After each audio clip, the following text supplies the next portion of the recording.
ಪ್ರೀತಿಯುಳ್ಳ ದೇವಜನರೇ, ನಾವು ತಿರುಗಿ ಈ ಬೆಳಗಿನ ಜಾವದಲ್ಲಿ ಎಚ್ಚರವಾಗಿರಬೇಕಾಗಿರುವಂತಹ ಕ್ಷೇತ್ರಗಳನ್ನ ನಾವು ನೋಡುವುದಕ್ಕೆ ಮನಸ್ಸು ಮಾಡೋಣ. ಎಷ್ಟೋ ದೇವ್ರ ಮಕ್ಕಳಿಗೆ ರಕ್ಷಣೆ ಅಂದ್ರೆ ಪೂರ್ಣವಾಗಿ ಅರ್ಥ ಗುರ್ತಿಲ್ಲ ಪ್ರೇಯರ್. ಅದಕ್ಕಾಗಿ ಅವರು ಅರ್ಧಮರ್ಧನೆಯ ಕ್ರಿಸ್ತಿಯ ಜೀವಿತವನ್ನ ಸಾಗಿಸ್ತಾ ಇರ್ತಾರೆ. ರಕ್ಷಣೆ ಅಂದ್ರೆ ಮೊಟ್ಟ ಮೊದಲನೇದಾಗಿ ನಾವು ಪಾಪದಿಂದ ಬಿಡುಗಡೆ ಹೊಂದಿರುವಂಥದ್ದು, ಎಲ್ಲ ಕೋಪ, ಸೈತಾನನ ಸಂಗತಿ, ಮರಣದಿಂದ,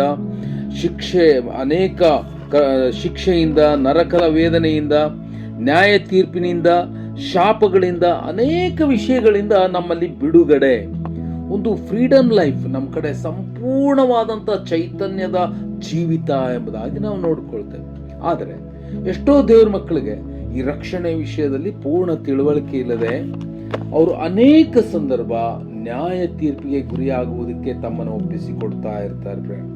ಅದಕ್ಕಾಗಿ ಪೇತ್ರನು ಬಹಳ ಖಂಡಿತವಾಗಿ 1 ಪೇತ್ರ 4ನೇ ಅಧ್ಯಾಯದ 17ನೇ ವಚನದಲ್ಲಿ ನ್ಯಾಯ ವಿಚಾರಣೆಯ ಸಮಯ ಬಂದದೆ, ಆ ವಿಚಾರಣೆ ದೇವರ ಮನೆಯಲ್ಲಿ ಪ್ರಾರಂಭವಾಯಿತಲ್ಲ, ಅದು ನಮ್ಮಲ್ಲಿ ಪ್ರಾರಂಭವಾಗಲು ದೇವರ ಸುವಾರ್ತೆಯನ್ನು ನಂಬಲದಲ್ಲದವರ ಗತಿ ಏನಾಗಬಹುದು?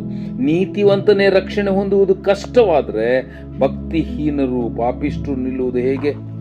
ಎಷ್ಟೋ ದೇವ್ರ ಮಕ್ಕಳು ರಕ್ಷಣೆಯನ್ನು ಅಲಕ್ಷ್ಯ ಮಾಡ್ತಾರೆ ಎಂಬುದಾಗಿ ಬರೆಯಲ್ಪಟ್ಟಿದೆ. ಇಬ್ರಿಯರಿಗೆ ಬರೆದ ಪತ್ರಿಕೆ 2ನೇ ಅಧ್ಯಾಯದ 3ನೇ ವಚನದಲ್ಲಿ ನೋಡುವಾಗ, ಈ ಅತ್ಯಂತ ವಿಶೇಷ ರಕ್ಷಣೆಯನ್ನು ನಾವು ಅಲಕ್ಷ್ಯ ಮಾಡಿದರೆ ತಪ್ಪಿಸಿಕೊಳ್ಳುವುದು ಹೇಗೆ?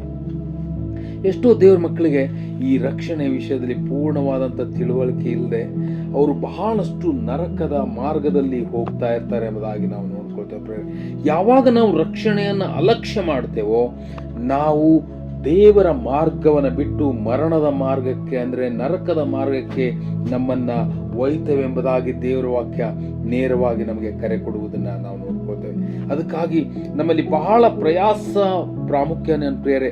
ಯಾವಾಗ ನಾವು ಪಾಪವನ್ನು ಜಯಿಸುತ್ತಾ, ಲೋಕವನ್ನು ಜಯಿಸುತ್ತಾ, ಸೈತಾನ್ನ ಜಯಿಸುತ್ತಾ ಹೋಗ್ತೇವೋ, ಅವಾಗ ಮಾತ್ರವೇ ನಮ್ಮ ರಕ್ಷಣೆಯ ಅನುಭವದಲ್ಲಿ ನಾವು ಸಂಪೂರ್ಣವಾಗಿರುವುದಕ್ಕೆ ಸಾಧ್ಯ. ಒಂದು ವೇಳೆ ನಾವು ರಕ್ಷಣೆಯನ್ನು ಅಲಕ್ಷ್ಯ ಮಾಡಿದರೆ ನಾವು ಯೇಸುವಿನ ರಕ್ತಕ್ಕೆ ದ್ರೋಹ ಮಾಡ್ತೇವೆ, ಪವಿತ್ರಾತ್ಮನ ತಿರಸ್ಕಾರ ಮಾಡ್ತೇವೆ, ನಮ್ಮ ಜೀವಿತವನ್ನ ಸಂಪೂರ್ಣವಾಗಿ ದೇವರಿಂದ ದೂರ ಮಾಡ್ತಾ ಹೋಗ್ತೇವೆ ಎಂಬುದಾಗಿ ನಾವು ನೋಡ್ಕೋತೇವೆ. ಮತ್ತು ನಮಗೆ ಆ ನಿತ್ಯ ವಿಶ್ರಾಂತಿಯಲ್ಲಿ ಇರುವುದಕ್ಕೆ ಅಸಾಧ್ಯ ಎಂಬುದಾಗಿ ನಾವು ಅದೇ ಇಬ್ರಿಯರಿಗೆ ಬರೆದ ಪತ್ರಿಕೆ 4ನೇ ಅಧ್ಯಾಯದ 1ನೇ ವಚನ ಮತ್ತು 11ನೇ ವಚನದಲ್ಲಿ ನಾವು ನೇರವಾಗಿ ನಾವು ನೋಡ್ಕೊಳ್ತೇವೆ. ಈ ಕಾರಣ ನಾವು ಬಹಳ ಪ್ರಾಮುಖ್ಯವಾಗಿ ನಮಗೆ ಕೊಡಲ್ಪಟ್ಟಿರುವಂತಹ ಯೇಸುವಿನ ರಕ್ತದ ಮೂಲಕವಾಗಿ ಸಂಪೂರ್ಣವಾದ ಬಿಡುಗಡೆಯನ್ನು ಹೊಂದಿದ ಜಯದ ಜೀವಿತವನ್ನು ಸಾಗಿಸುವುದಕ್ಕೆ ನಮ್ಮನ್ನ ಕರ್ತನ ಮುಂದೆ ಒಪ್ಪಿಸಿಕೊಡೋಣ.